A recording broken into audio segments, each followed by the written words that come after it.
na prática, tem palavras que são consideradas mais bonitas ou causam um impacto maior naquele que ouve, e outras palavras não causam tal impacto, né? Isso pode ser pela frequência com que eles veem uma palavra, né? Por como ela foi colocada na construção de frase, né? Às vezes se for uma poesia, né? Às vezes ela se encaixou muito bem naquele ritmo, ela foi usada numa rima muito agradável, né? Então, sim, as palavras são na prática tidas como mais bonitas ou nem tanto, né? Ou não tão bonitas, ou até as construções de uma frase, a construção de uma frase pode ser tida como melhor ou pior, né? Isso é o que ocorre na prática, né? E seguindo aquilo que a professora Terezinha já falou, da UF, né? Se aprende assim, aqui fazendo uma analogia, né? Se não me engano, se eu não estiver me lembrando de uma forma equivocada, se aprende a falar falando e ouvindo os outros falarem. Né? Assim como se aprende a escrever lendo o que os outros já escreveram e também começando a escrever, né? E se a pessoa sempre ler aquilo que está dentro do limitado vocabulário que ela já conhece, ela vai sempre escrever no limitado dentro daquilo que ela já conhece. Né? E conforme o que a própria Terezinha já nos ensinou, né? Ninguém coloca o filho na escola para ele aprender o que ele já sabe. Quando você vai ensinar, você ensina aquilo que a pessoa não sabe. Se você vai querer que a pessoa melhore a escrita dela, querer que ela se torne uma boa escritora, mas você não ajuda ela a expandir o vocabulário que ela tem, né? Mas se você só deixa ela na zona de conforto, né, de forma que ela só usa as mesmas palavras, de forma que ela só usa as mesmas construções, de forma que ela sempre permanece igual, não vai ter evolução, né? Se um cantor sempre cantar a mesma música pro resto da vida, como é que ele vai inovar? Como é que ele vai é, trabalhar nuances que ele não trabalhou antes na voz dele, né? Então, nós temos que expor as pessoas a aquilo que elas não conhecem, a palavras que elas não conhecem, a figuras de linguagem que elas não conhecem. E claro, isso pode ser difícil no começo. Igual você aprender uma palavra qualquer em um outro idioma, pode ser difícil, você não está habituado com aquilo. Você pode até sentir um desconforto, né? Porque nós temos uma certa repulsa àquilo que é estranho para nós, né? Mas se você, poxa, eu vou aprender inglês, não, essa palavra aqui é um pouco estranha, né? A gente, às vezes, né, essa palavra aqui é estranha. Como assim? Isso aqui é aquilo? Né? Aquilo, isso aqui é maçã, isso aqui é piscina, né? Mas não, é a palavra e pronto, você aprende, né? E depois você consegue usá-la, né? E igualmente, apesar de serem palavras no português, quando você aprende palavras novas, são palavras novas, né? Perdoe-me o truísmo aqui, né?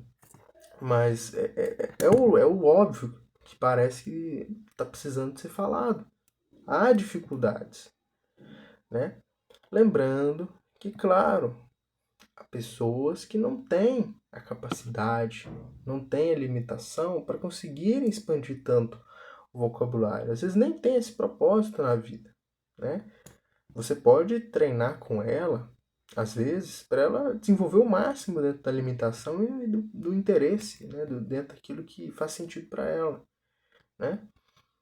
Mas não é por isso que você tem que deixar de ensinar outras pessoas que têm capacidade simplesmente presumindo que elas não têm, né? E claro, pessoal, dentro do que eu estou falando aqui, a linguística, né, não vai dizer que uma palavra, na verdade, para a linguística não existe palavra bonita e palavra feia. Igual não existe língua bonita e língua feia, né? Mas é óbvio, porque a linguística não é um Oscar, a linguística não é um The Voice, a linguística não é nada do tipo. Ela não tem esse objetivo, ela não tem essa finalidade. Então é óbvio que para ela não vai existir palavra bonita e palavra feia, né? Mas na prática, né? O que na prática ocorre é que sim, as pessoas consideram certas palavras mais bonitas, certas palavras mais feias, né? Igual rimas, certas rimas são mais bonitas, certas rimas são até enjoativas, né? Acho que eu gostaria até de citar uma questão que o meu querido colega Cairo, né? Perdão, meu querido colega Daniel já me mostrou no mundo da poesia. A rima em excesso, fica excesso, né? A rima, quando você tem muita rima em um poema, fica excesso. E quando a pessoa vê um texto que usa sempre as mesmas palavras, né? Quando ela espera algo maior, não tem palavras diferentes, não tem uma construção diferente, não tem nada que fuja do diferente. É igual ela ler qualquer outro livro ali, qualquer outra coisa que está na frente dela. Agora, para nos destacarmos, temos que fazer aquilo que é diferente do que antes já foi feito. Se você quer se tornar, ou se quando a pessoa se torna um matemático conhecido, um físico conhecido, digo um destaque realmente muito acima da média. Será que essa pessoa chegou aí porque ela simplesmente ficou refletindo naquilo que já fizeram? Será que ela só fez o que já fizeram antes? Não, ela fez aquilo que vai além. Eu não acho que ninguém deva buscar fama neste mundo, reconhecimento neste mundo, porque estamos num mundo caído. Agora, se formos analisar as pessoas que receberam reconhecimento de fato, né, e não somente uma fama passageira por uma coisa idiota, fútil, né, essas pessoas tendo tido, né, se tiveram um objetivo de se tornarem reconhecidas, se não tiveram, não sei. Agora, a gente vê pessoas que nós vemos são pessoas que se destacaram, que fizeram além, que fizeram a mais, que saíram. Agora, se o objetivo é criar escritores que não vão se destacar em nada, porque nós temos muitas produções hoje, muitas produções. Muitas vezes as produções mais destacadas são de muito tempo atrás. Então, realmente, se deixar as pessoas escrevendo sempre com o mesmo vocabulário, limitadíssimas ao que já conhecem, elas não, muito provavelmente, elas não vão superar nem sequer autores nem tão conhecidos, quem dirá os conhecidos, quem dirá os mais renomados. E não é nem questão de ser escritor, de não ser escritor. Saber escrever não é só para você ser escritor. Em qualquer, não digo em qualquer área, né, mas em muitas áreas do ramo profissional, você escrever melhor do que uma outra pessoa faz diferença. Claro, depende do ambiente que você está. Se você for um poeta, você deve ter uma certa habilidade em certas coisas. Se você for um gestor de marketing, você precisa ter uma habilidade escrita voltada a outras coisas. Mas ambos têm que ter um repertório, ambos têm que escrever, ambos têm, para se destacar, o que se indica que eles façam além. Não é à toa que as estratégias de marketing, né, que você pode ver no YouTube, né, por exemplo, né, até propagandas antigas que as pessoas veem, poxa, da Coca-Cola, da Pepsi, né, que causa graça, são aquelas que fogem do comum, né? Por exemplo, eu lembro de um repórter que foi lá na fazenda do Guaraná, né? Eu não quero falar o que ele falou aqui, né? Mas ele falou da Coca-Cola, né? Se não me engano, a Pepsi fez uma propaganda contra a Coca-Cola, né? Um menininho pegando uma Coca, pegando outra, aí ele colocava que ele subia em cima, só que eles compravam essas Cocas só para subir em cima para pegar uma Pepsi, que o botão era mais alto do que ele conseguia alcançar. É o que vai além. E aí cria destaque. Agora, o marqueteiro só usa coisa pronta, não faz nada diferente, pode ter resultado? Pode. Mas dificilmente essa pessoa vai ser lembrada daqui a um tempo. Não, aquele marqueteiro foi, aquele poeta foi, aquele médico escreveu um livro, aquele advogado. Não, dificilmente essa pessoa vai ser lembrada. Hoje nós temos os vídeos. Nós temos os vídeos. Hoje conseguimos deixar uma marca daquilo que a gente acredita, daquilo que a gente faz. Nos vídeos também. Mas por mais que a gente consiga, eu acho que o livro é uma coisa diferente. O livro é mais. Porque o vídeo, por exemplo, eu estou fazendo esse vídeo, já fiz a outra parte. Possivelmente eu já cometi erros gramaticais, posso não ter apresentado as coisas da forma mais clara, né? Eu busco melhorar nisso. Às vezes minha memória realmente falha e eu perco linha de raciocínio. Mas o livro é aquilo que você lapida, lapida, pole, até ficar do jeito certo. E você entrega o resultado. Eu acredito isso e eu lapidei para essa ideia. Ainda que as pessoas discordem, mas eu vou apresentar essa ideia da forma melhor possível. E é isso, pessoal.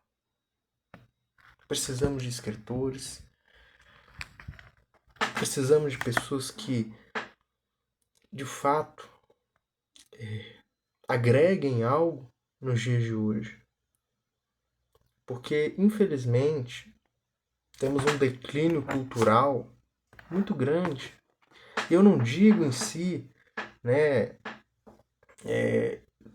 de uma forma talvez não tão precisa, simplesmente não é porque hoje a gente tem funk, hoje a gente tem rap, então caiu o nível. Não é isso. O ponto é que você não vê aquilo que você não vê usualmente, você não vê algo que realmente vai muito além. Você não vê aquilo que extrapola. Você não vê aquilo que realmente traz uma ideia que as pessoas, poxa, isso aqui eu não tinha visto antes. Agora, músicas, não é isso, não é questão de funk, qualquer música, que só falam de paixões mundanas, só falam de sexualidade, só falam de crime, às vezes. O que isso agrega às pessoas? Não, realmente, no que isso agrega às pessoas? Infelizmente, eu acho que falta muito termos mais poesia cristã, mais poemas cristãos. Mas se eu for olhar, eu posso ver textos de pessoas talvez que não seguiam o cristianismo e até tem coisas muito em questão de conteúdo muito baixas, mas que ao menos demonstravam técnica, ao menos não que isso cubra o baixo conteúdo, mas tinham técnica, demonstravam estar empenhadas para às vezes algo ruim. E isso não tem muito o que dizer.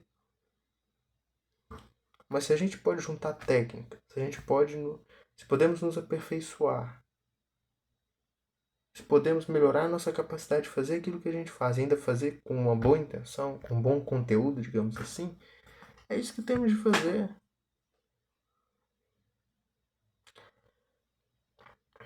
É muito triste, porque infelizmente no Brasil temos um pagode, um sertanejo, um funk, um rap que muitas vezes, não estou falando todas, só fica nos mesmos conteúdos que não tem nada de novo, que não agrega em nada na vida das pessoas.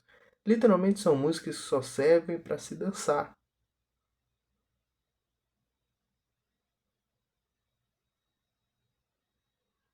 E, infelizmente, até músicas no contexto cristão que parece que estão perdendo músicas, não, são chamadas louvores, são chamados louvores, né?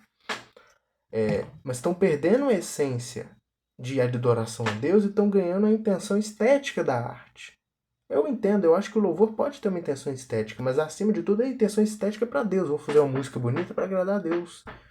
Vou escrever uma poesia bonita para agradar, um poema bonito para agradar a Deus. Agora, tem se perdido isso para algo que parece ser uma estética para os homens, né? Até tomando ritmos de outros gêneros, geralmente mundanos.